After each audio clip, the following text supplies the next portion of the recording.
the previous question today, and the reason is that the House Majority Leader, Mr. Hoyer, has just announced that the House will not take up the electronic surveillance bill this week, further delaying any decisions in the closing of an important intelligence gap. We have now gone 18 days since the expiration of the Protect America Act, and if the previous question is defeated, we will immediately bring up the Senate legislation to close that gap. I also rise today to oppose this rule.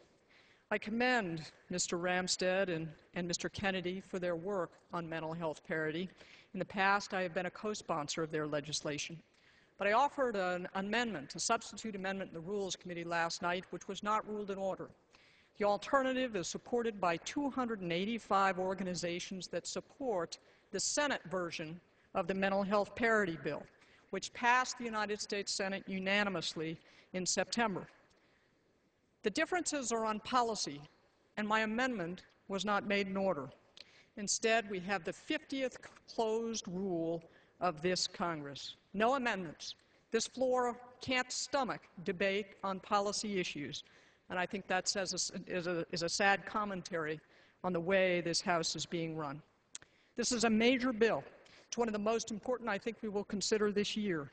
And I believe very strongly that mental illness and a disease of the brain is a medical condition that should be treated as seriously as a disease of the heart or the liver or the lungs. The amendment that I offered, the substitute, is a bipartisan compromise that was worked out in negotiations lasting over 2 years. It's supported by mental health providers and the community of mental health community, business, and the insurance industry. And I would ask unanimous consent to enter into the record